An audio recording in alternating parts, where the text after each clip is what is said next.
স্বামী আমার ঘুম থেকে জেগে বলে, ও স্ত্রী তরবারিটা দাও। ওই বেলাল তো আমার নবীর অনুমতি ছাড়া জিহাদের ডাক দেয় নাই। ওই বেলাল জিহাদের ডাক দিয়া দিল, শুধু নবীর অনুমতি নিয়েই তো দিয়েছে।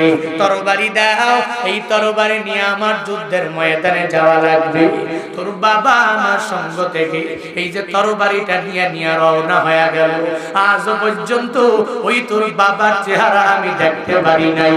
ওই যুদ্ধের ময়দানে গিয়েছে, ওখানেই তোর বাবা দুনিয়া থেকে বিদায় নিয়ে চলে গেছে। তোর বাবা যাওয়ার সময় আমাকে বলেছে, ও বিবি আমার, ওই নবীর ডাকে যুদ্ধের ময়দানে যাই গো। ওই যুদ্ধের ময়দান থেকে ফিরবো কি ফিরবো না আমি বলতে পারি না। তবে আমার যেই ছেলেটা আছে, ওই ছেলেটারে তুমি এই পথের মধ্যে পাঠায়া দিও। আমি যেই পথের প্রতি হয়ে গেলাম, আমার ছেলেরাও একই পথের প্রতি হয়ে যাবে, আমি এটাই চাই। তোর বাবা চলে গেল। আমি ওই দিন তোর বাবাকে বলেছি জান্নাতের মধ্যে মোলাকাত হয়ে যাবে। আজকে ওই বেলাল আবার আগের সাউন্ডটা দিয়া দিল, জিহাদের ময়দানে যাওয়া লাগবে। কিন্তু আজ তো আমার উপযুক্ত কোনো স্বামীও নাই, আমার কোনো ছেলেও নাই, যুদ্ধ করার জন্য আমার বাবাও নাই। সবাই দুনিয়া থেকে বিদায় নিয়ে চলে গেল। যেহেতু কেউ নাই, এজন্য চোখের পানি ফালায়া কান্না করি। আজকে যদি আমার একটা উপযুক্ত ছেলে থাকতো, নবীর কল্যাণে পাঠায়া দিতাম, ইসলামের কল্যাণে ওই যুদ্ধের ময়দানে আমি আমার ছেলেরে পাঠায়া দিতাম। ওই মা সন্তানের সামনে এই কথাটা বলতে দেরি হয়ে যায়। ওই 7 বছরের বাচ্চা ওই মাকে জানায় দেয়, মা কান্না করার কোনো দরকার নাই। ও মা, তোমার ছেলে দেখো না কেমন বাবা আমি নিজে পেয়ে গেলাম। সেই বাবা নিজের জীবনের কোনো মায়া করে না, তরবারি নিয়ে যুদ্ধের ময়দানে গিয়া শহীদ হয়ে গেলেন। ও মা, তুমি জানো না আমরাও তো আমার নবীর বড় প্রেমী। আমি ছোট হতে পারি গো মা, তবে আমি আজকে যুদ্ধের ময়দানে যাব। যুদ্ধের ময়দানে যাইয়া আমার তাজা রক্তগুলো জমিনের মধ্যে বিলীন করে দিব, আমি গাজী হয়ে ফিরব না। তোমার ছোট বাচ্চাটা ওই যুদ্ধের ময়দানে নবীর সফর সঙ্গী হয়ে যাবে। আমার বাবা যেরকম তোমার এক বিধবা নারী বানাইয়া শহীদ স্বামীর স্ত্রী বানাইয়া দিয়েছে গো মা, আমিও ঠিক একই রকম ভাবে তোমার এক শহীদ মা হিসাবে দুনিয়াতে কবুল করে নিব। অনেক বড় সাহাবী, হ্যাঁ ছোট্ট কত ছোট্ট, 7 বছরের বাচ্চা। রাবিরা বলেন এত অল্প বয়সী। ও জানায়া দে মা, আমার বাবা যেরকম তোমাকে শহীদ স্বামীর স্ত্রী বানায়া দিল, আমি ছেলে হইয়া ঠিক একই রকম ভাবে আমি তোমাকে বানায়া দিব এক শহীদ সন্তানের মা, এক শহীদ ছেলের মা বানায়া দিব। চলো নবীর দরবারে হাজির হয়ে যাই। ওই মায়ের কোলে লইয়া মা সন্তানটারে নিয়ে মসজিদে নববীতে দৌড় দিলেন, রওনা হয়ে গেলেন। ওই জায়গায় যাওয়ার পরে নবী ফজরের নামাজ শেষ করে এরপরে রহমাতুল লিল আলামিন কাতার বন্দী হয়ে গেল। সাহাবায়ে কেরামরা যারা যুদ্ধের ময়দানে যাবে, ওই মহিলাটাও যাইয়া সাহাবী পুরুষদের কাতারের মধ্যে দাঁড়ায়া যায়। ওই সাহাবীরা জিগায়, হে মহিলা তুমি কেন দাঁড়াইছো? কই যাবা? কোন মহিলাকে যুদ্ধের ময়দানে নেওয়া হবে না, তুমি কেন আমাদের সিরিয়ালে দাঁড়ায়া গেলা? ওই মহিলা বলে, শুনে নাও, আজকে যুদ্ধের ময়দানে আমি মহিলা হইয়া যাইতে রাজি না। আমার কোলের যে ছোট বাচ্চা, এই বাচ্চাটাকে নিয়ে আমি চলে এসেছি। এই ছোট বাচ্চাই জিহাদের ময়দানে যাবে, আমি মা কশিনকালেও জিহাদের ময়দানে যাব না। করবে আনুগত্য করবে। 1 নম্বরে আমি আল্লাহর ইতাআত করবে, আনুগত্য করবে। 2 নম্বরে আপনার আনুগত্য করবে। আল্লাহকে দেখা যায় না, ছোঁয়া যায় না, ধরা যায় না, তো যাকে দেখলাম না তাকে কেমন করে ইতাআত করা যায়, ফলো করা যায়, আনুগত্য করা যায়। আমি বক্তা সাহেব জুনায়েদ আল হাবিব যদি আপনাদেরকে বলি আজ থেকে আমাকে ফলো করা লাগবে, আপনার এলাকার মেম্বার সাহেব যদি আপনাদেরকে বলে আমাকে ফলো করা লাগবে, চেয়ারম্যান সাহেব যদি আপনাকে বলে আমাকে ফলো করা লাগবে, ওকে দেখে দেখে ফলো করা যাবে। ও যে কালারের পাঞ্জাবি পরে ওই কালারের পাঞ্জাবি বানানো লাগবে। ওনাকে দেখে দেখে চশমা পরলে নিজে একটা সানগ্লাস কিনে নেওয়া লাগবে। ও যে জুতা পরে যেই কোম্পানির জুতা ওই জুতাটা কিনে নেওয়া লাগবে। ওর কথা মেনে চলা লাগবে। পূর্ণাঙ্গ ভাবে তাকে ফলো করলে আর একজন ফলোয়ার হওয়া যাবে। আল্লাহ পাক যে জানায়া দিলেন, হে গোলামেরা আমি আল্লাহকে ইতাআত করো, আমি আল্লাহকে আনুগত্য করো, অনুসরণ করো, আমি আল্লাহকে ফলো করে নাও। ওই আল্লাহকে কেমনে ফলো করা যাবে? আল্লাহকে তো দেখা যায় না, ছোঁয়া যায় না, ধরা যায় না। এমন এখানে কোনো বান্দা নাই যে আমার আল্লাহকে সরাসরি দেখতে পেয়েছে। আল্লাহকে দেখে নাই যেহেতু, তো আল্লাহকে ইতাআত কেমনে করা যাবে, আনুগত্যটাও কেমনে করা যাবে? বলে আল্লাহর কোরআনটা ধরো, আর এই কোরআনটা ধরে ধরে বান্দা তুমি ফলো করা আরম্ভ করে দাও।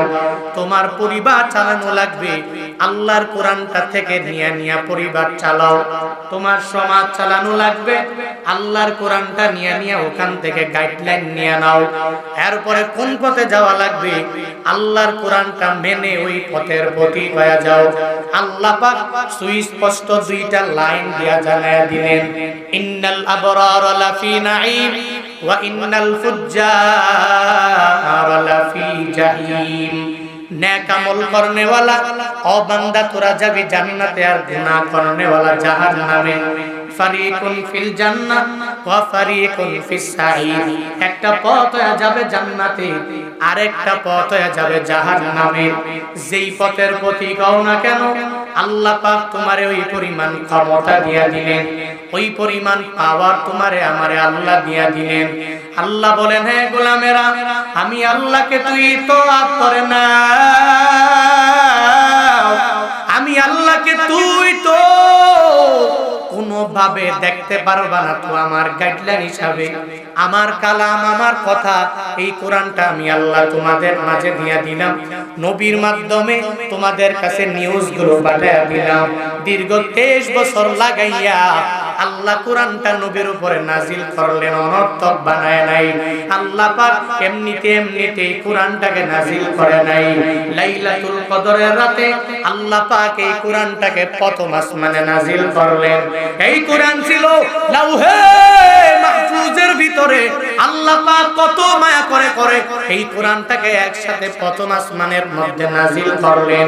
এরপরে নবীর পুরা জীবদ্দশায় 23 বছর লাগাইয়া মক্কি মাদানী দুই জগতের মধ্যে নবীর উপরে নাজিল করলেন। নাজমান নাজমান নাজমান করে করে কিছু কিছু করে করে এক আয়াত দুই আয়াত একটা সূরা করে করে নাজিল করলেন।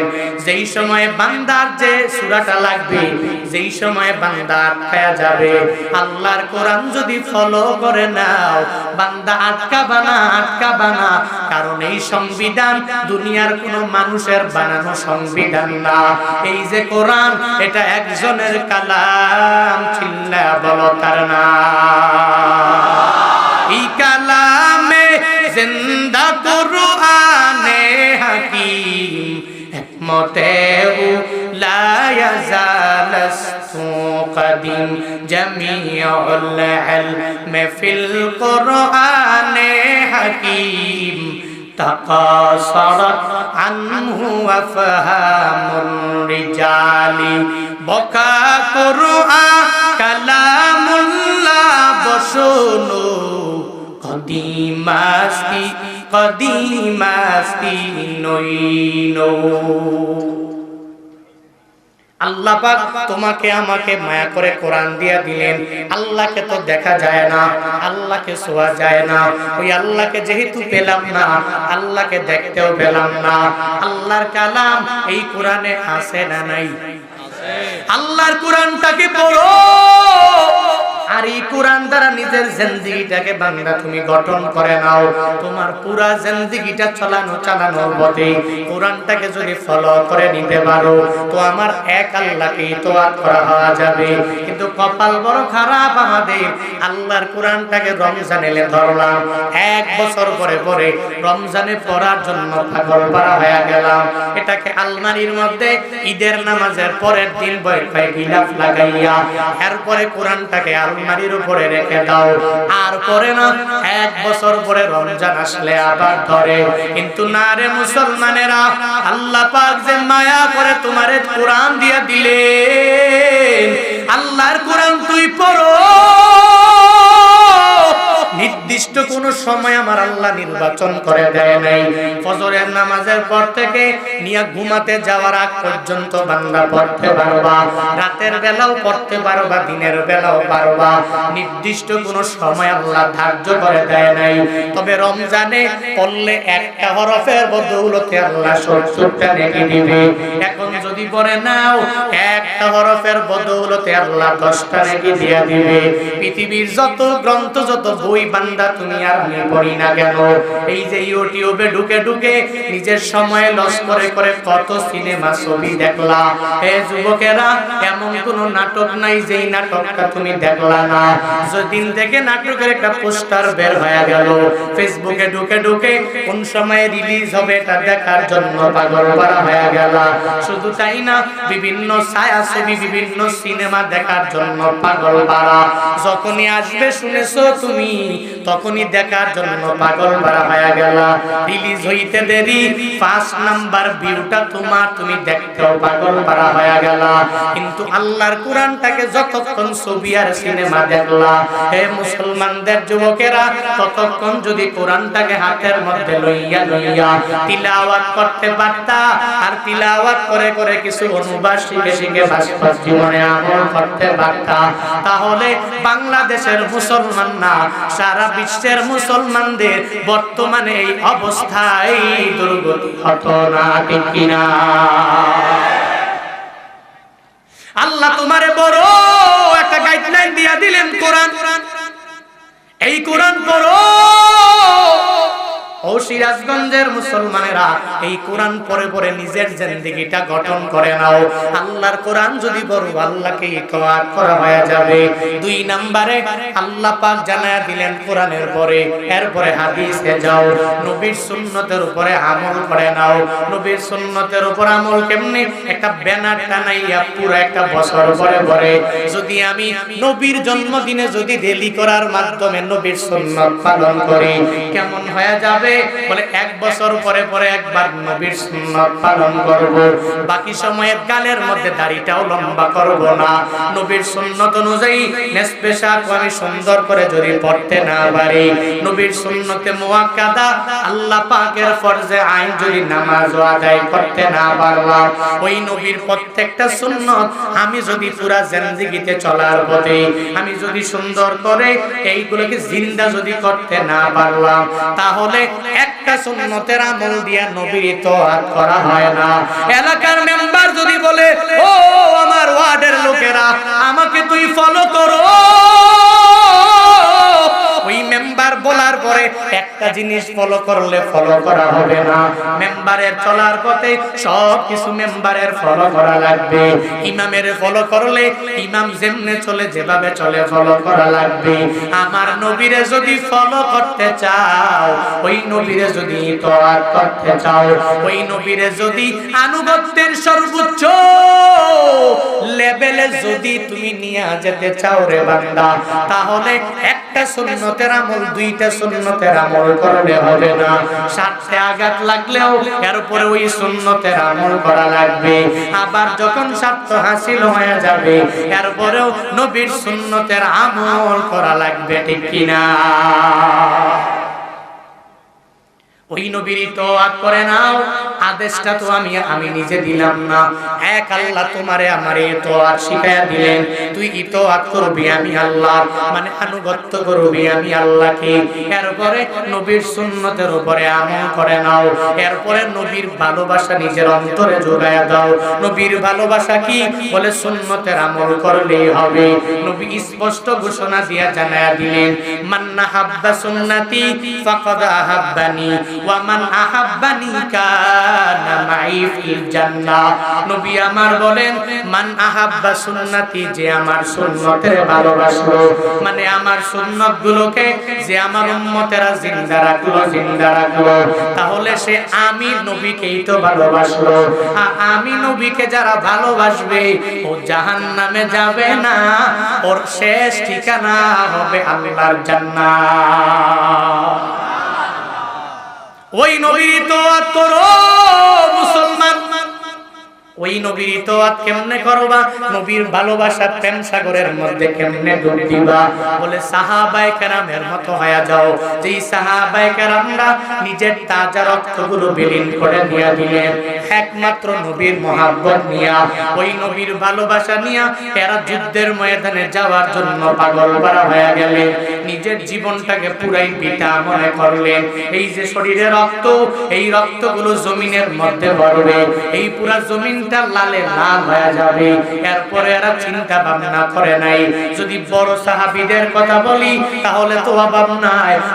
ছোট্ট নবীর সাহাবী যারা, এরা নবীর জন্য কি পরিমাণ পাগল পারা হয়ে গেলেন। হযরতে বেলালের দিকে এ বান্দা তাকায়া দেখ, উমাইয়া এত বড়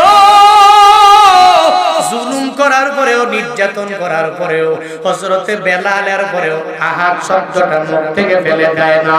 এরপরেও নবীর ভালোবাসা বাদ দেয় না।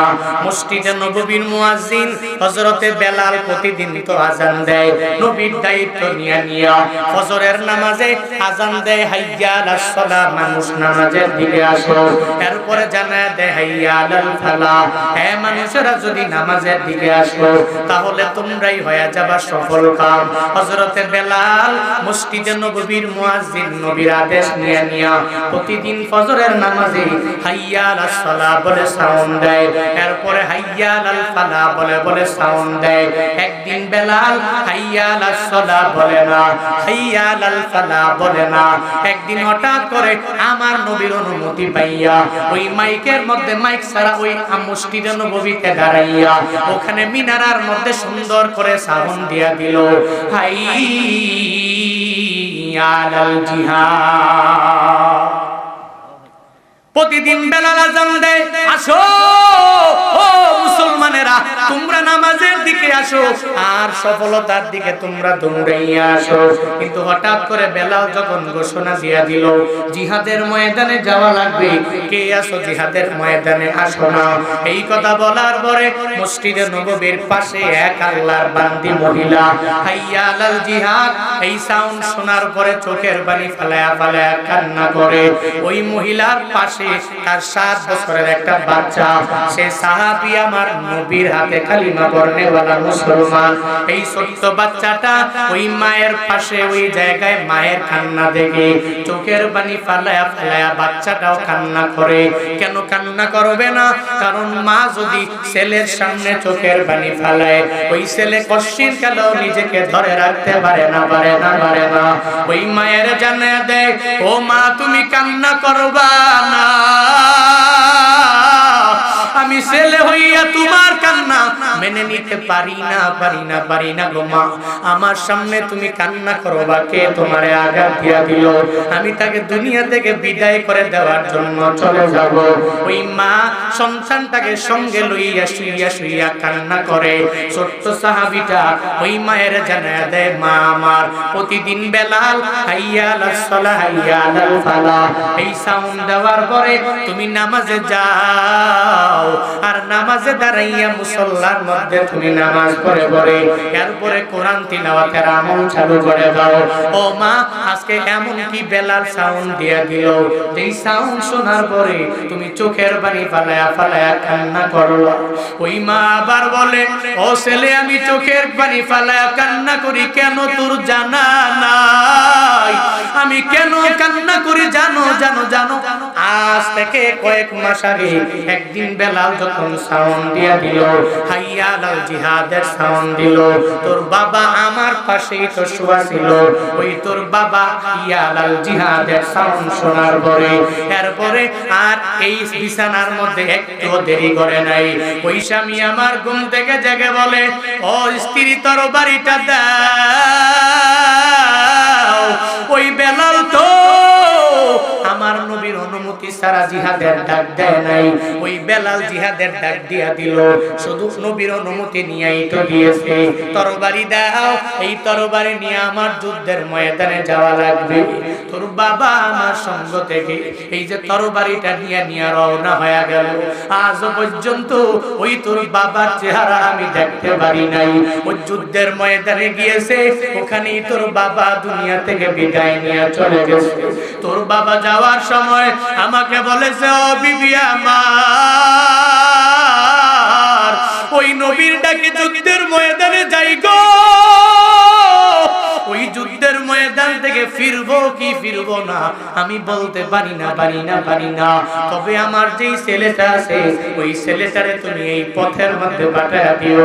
আমি যেই পথের প্রতি হয়ে গেলাম, আমার ছেলেরাও একই পথের প্রতি হয়ে যাবে, আমি এটাই চাই। তোর বাবা চলে গেল, আমি ওই দিন তোর বাবাকে বলেছি জান্নাতের মধ্যে মোলাকাত হয়ে যাবে। আজকে ওই বেলাল আবার আগের সাউন্ডটা দিয়ে দিল, জিহাদের ময়দানে যাওয়া লাগবে। কিন্তু আজ তো আমার উপযুক্ত কোনো স্বামীও নাই, আমার কোনো ছেলেও নাই, যুদ্ধ করার জন্য আমার বাবাও নাই। সবাই দুনিয়া থেকে বিদায় নিয়ে নিয়ে নিয়ে চলে গেল। যেহেতু কেউ নাই, এজন্য চোখের পানি ফালায়া ফালায়া কান্না করি। আজকে যদি আমার একটা উপযুক্ত ছেলে থাকতো, নবীর কল্যাণে পাঠায়া দিতাম, ইসলামের কল্যাণে ওই যুদ্ধের ময়দানে আমি আমার ছেলেরে পাঠায়া দিতাম। ওই মা সন্তানের সামনে এই কথাটা বলতে দেরি হয়ে যায়। ওই 7 বছরের বাচ্চা ওই মাকে জানায় দেয়, মা কান্না করার কোনো দরকার নাই। ও মা, তোমার ছেলে দেখো না দেখো না কেমন বাবা আমি নিজে পেয়ে গেলাম, যেই বাবা নিজের জীবনের কোনো মায়া করে না, তরবারি নিয়ে নিয়ে যুদ্ধের ময়দানে গিয়া গিয়া শহীদ হয়ে গেলে। ও মা, তুমি জানো না আমরাও তো আমার নবীর বড় প্রেমী। আমি ছোট হতে পারি গো মা, তবে আমি আজকে যুদ্ধের ময়দানে যাব যাব যাব যাব যাব। যুদ্ধের ময়দানে যাইয়া আমার তাজা রক্তগুলো জমিনের মধ্যে বিলীন করে দিব, আমি গাজী হয়ে ফিরব না। তোমার ছোট বাচ্চাটা ওই যুদ্ধের ময়দানে নবীর সফর সঙ্গী হয়ে যাবে।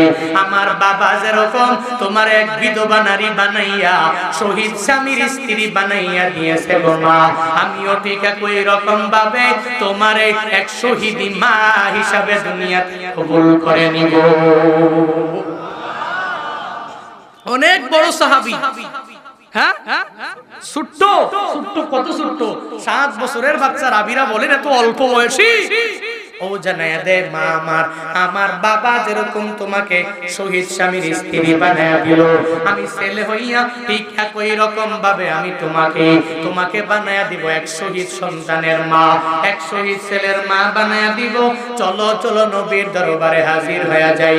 ওই মায়ের কোলে লইয়া মা সন্তানটারে নিয়ে নিয়ে মসজিদে নববীতে দৌড় দিলেন, রওনা হয়ে গেলেন। ওই জায়গায় যাওয়ার পরে নবী ফজরের নামাজ শেষ করে এরপরে রহমাতুল লিল আলামিন কাতার বন্দী হয়ে গেল। সাহাবায়ে কেরামরা যারা যুদ্ধের ময়দানে যাবে, ওই মহিলাটাও যাইয়া সাহাবী পুরুষদের কাতারের মধ্যে দাঁড়ায়া যায়। ওই সাহাবীরা জিগায়, হে মহিলা, তুমি কেন দাঁড়াইছো? কই যাবা কই যাবা? কোন মহিলাকে যুদ্ধের ময়দানে নেওয়া হবে না, তুমি কেন আমাদের সিরিয়ালে দাঁড়ায়া গেলা?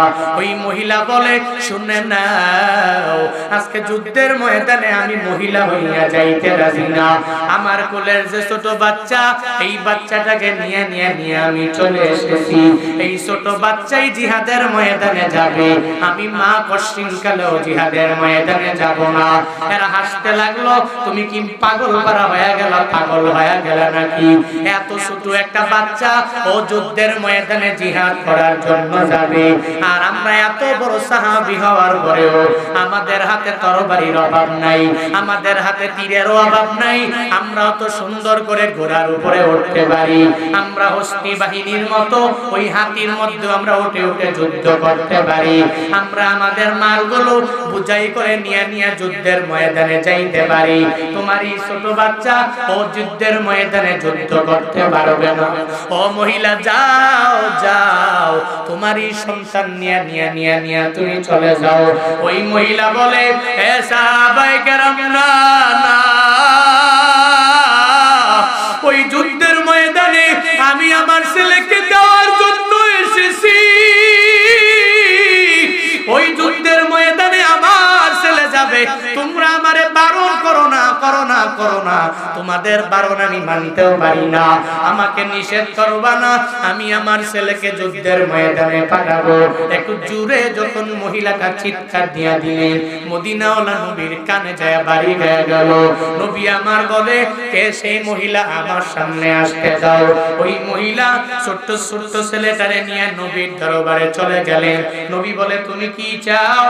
বলে, ও নবী আমার, আমার স্বামী আপনার প্রেমের সাগরে ডুব দিয়া তরবারি হাতের মধ্যে লইয়া নিজের তাজা রক্তগুলো জমিনের মধ্যে বিলীন করে দিয়া দিলেন।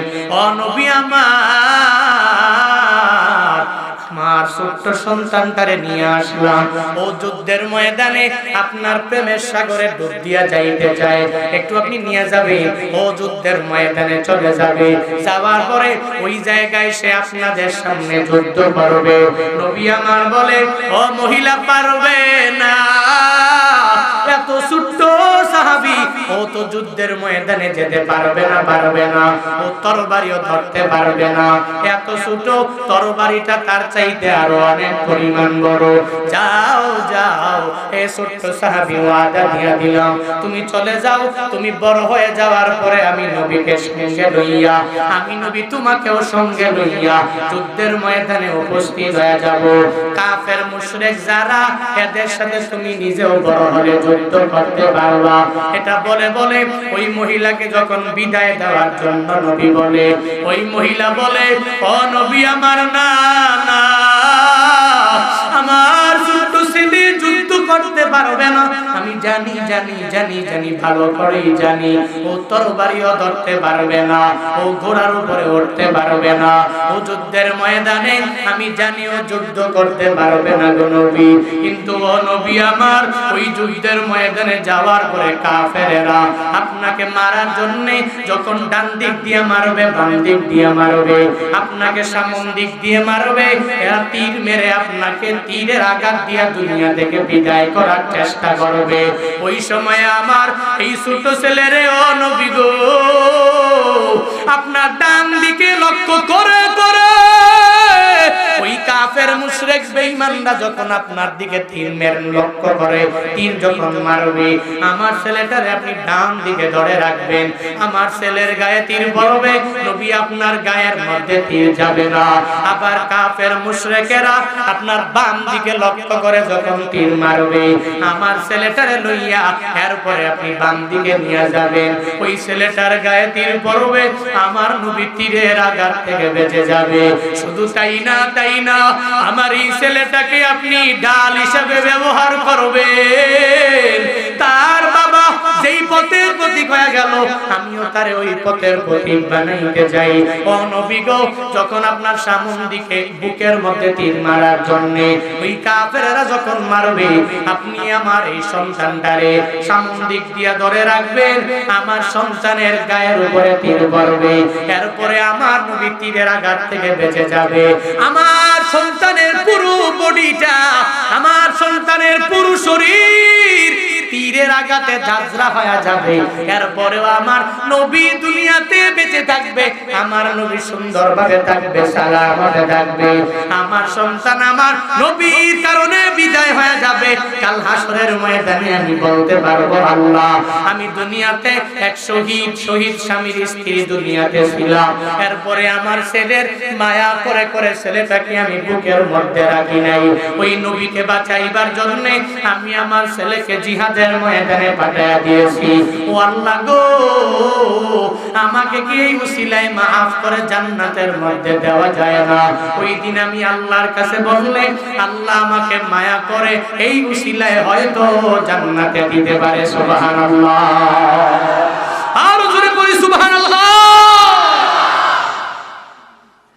মহিলার এত কথা শোনার পরে নবী বলল অসুবিধা নাই, এরপরেও তুমি চলে যাও। ছোট্ট এই সাহাবীর পুরা জীবনের দাম আমি নবীর কাছে আছে, ও যখন বড় হয়ে যাবে এরপরে চলে আসবে। ওই ছোট্ট সাহাবী আমার কাছে আসার পরে এরপরে বড় হলে যুদ্ধে নিয়ে যাব, নবী মানতে রাজি না। মহিলাটা যত নবীরে বলে নবী যখন মানতে রাজি হয় না, ছোট্ট বাচ্চাটাকে নিয়ে রওনা হয়ে গেলেন। যাওয়ার পথে বাড়িতেও যাইয়া বুঝতে পারে নাই, প্রতিমধ্যে যাওয়ার পরে ছোট্ট বাচ্চাটা ওই মায়ের দিকে লক্ষ্য করে মাকে জানায়া দেয়, ও মা বাড়িতে নিও না, আমাকে বিদায় দাও, বিদায় দাও, বিদায় দাও। ওই যে বিছানার মধ্যে আমি তোমার কাছে প্রতিশ্রুতিবদ্ধ হয়ে গেলাম, আমি তোমার কাছে ওয়াদাবদ্ধ হয়ে গেলাম, ও মা আমি এই জায়গায় তোমার কোলে থাকতে রাজি না, আমি চলে যাব যুদ্ধের ময়দানে গিয়ে আমার জিহাদ করা লাগবে। ও মা বিদায় দাও, আমার নবী যেই পথের প্রতীক হয়ে গেল আমিও সেই পথের প্রতীক হয়ে যাব। সাহাবায়ে কেরামরা আমার বাবার বন্ধুরা যদি যাইতে পারে আমি কেন যাইতে পারবো না? ওই মায়ের কোল থেকে লাফ দিয়ে নবীর দরবারে দৌড়ায়, নিজের তাজা রক্তগুলো জমিনের মধ্যে বিলীন করে দেওয়ার জন্য দৌড়ে যায়। আর নবীর সামনে যাওয়ার পরে নবী বলে, ছোট্ট সাহাবী আবার তুমি কেন আসলা? তোমাকে বিদায় দিয়ে দিলাম, কেন আসলা? বলে, নবী গো আমি এসেছি কেন আমায় যুদ্ধের ময়দানে নিবেন না? আমি যুদ্ধের ময়দানে যাব আর ওখানে যায় আমি জিহাদ করব। নবী আমার বলে, হবে না, আমি তোমার কাছে ওয়াদাবদ্ধ হয়ে গেলাম। ও ছোট্ট সাহাবী যাও যাও, তুমি যেদিন বড় হয়ে যাবা আমি তোমাকে সঙ্গে করে নিয়ে জিহাদের ময়দানে যাব। ও তখন আমার নবীরে মেসাল দেয়, আমার নবীরে জানায়া দেয়, ও নবী আমার আপনি যে বলেন আমি অনেক পরিমাণ ছোট, তাহলে আপনি আমার উদাহরণ শুনবেন। নবীকে উদাহরণ দেয়, আমি আমার মা যখন রান্না করে মায়ের পাশে আমি সুন্দর করে মায়ের সাথে বসে থাকি, আমি তাকায়া দেখি ওই চুলার মধ্যে আমার মা সাথে সাথে বড় বড় লাকড়িগুলো দেয় না, আগে ছোট লাকড়ি দেয়, এগুলা দিয়ে এরপরে আগুন জ্বালায়, এরপরে আগুনের মাত্রাটা অনেক পরিমাণ বেড়ে যায়। ওই চুলার মধ্যে ছোট লাকড়ি দিয়ে আগে আগুন জ্বালায়, বড় বড় লাকড়ি দিয়ে আগে কোনো কাজ হয় না, কাজ হয় না। আমি ওই জায়গা থেকে পরিপূর্ণ শিখতে পেরেছি গো নবী আমার। ওই যুদ্ধের ময়দানে আমাকে যখন আপনি নিয়ে যাবেন, আমি যাওয়ার পরে আপনার সাহাবায়ে কেরামরা যারা বড় বড় মুজাহিদ, যারা যুদ্ধের ময়দানে জিহাদ করে নিজের তাজা রক্তগুলো বিলীন করে দিতে চায় যারা, ও নবী গো এরা যুদ্ধের ময়দানে আগে যুদ্ধ শুরু করবে না, আমি ওই যুদ্ধের ময়দানে সবার সামনে দাঁড়ায়া থাকবো। ওই জায়গায় আমি দাঁড়াইয়া ওই কাফের মুশরিক বেঈমানের বিরুদ্ধে প্রথম তীরটা যখন আমি এদের দিকে ছুঁড়ে মারবো, মারার পরে এরা বড় পাগল পারা হইয়া এরা টেনশনে পড়ে যাবে, এত ছোট বাচ্চা, সেই ছোট বাচ্চা হওয়ার পরেও তীর মেরে দিল। ওই যুদ্ধের ময়দানে আমি যখন তীর মারবো আমার বুকের মধ্যে লক্ষ্য করে করে প্রথম তীরটা যখন এরা মারবে, ও নবী সাহাবায়ে কেরামরা বেঁচে যাবে, নবী আপনি বেঁচে যাবেন, আমি ছোট্ট সাহাবীর মাধ্যমে ওই যুদ্ধের ময়দানে যুদ্ধের দামামা আমি ছোট্ট সাহাবীর মাধ্যমেই বাঁচবে। কি পরিমাণ ঈমানওয়ালা, এরপরেও নবীকে জানায়া দেয়, ও নবী আমার, আপনি আমাকে বলেন নেন নেন, সাথে আমাকে নিয়ে যান। নবী এরপরেও বলে, ছোট্ট সাহাবী তোমাকে নেওয়া হবে না, হবে না। এই যে ছোট্ট সাহাবীর আলাপ আর আমার মদিনাওয়ালা নবীর আলাপ, আমার আল্লাহ দেখে কি দেখে না? আল্লাহ দেখে না? আল্লাহ পাক দেখছেন। আল্লাহ পাক জিবরাইলের মাধ্যমে পাঠায়া দিলেন, ও জিবরাইল যাও যাও আমার নবীকে গিয়া জানায়া দাও, ওই নবী ছোট্ট সাহাবীকে যুদ্ধের ময়দানে নিতে যায় না। আমার নবীর কাছে গিয়া বলো যে এই ছোট্ট সাহাবীকে আমার নবীজি গণনায় ধরে না, অন্য সাহাবীদেরকে গণনায় ধরে। ও জিবরাইল আমার নবীর কাছে গিয়া জানায়া দাও, জান্নাতের মধ্যে আল্লাহ পাক বড় একটা লিস্ট করেছেন, ওই লিস্টের প্রথম কাতারের প্রথম নামটা আজকে যুদ্ধের ময়দানে শহীদ হয়ে যাবে যারা যারা যারা আল্লাহ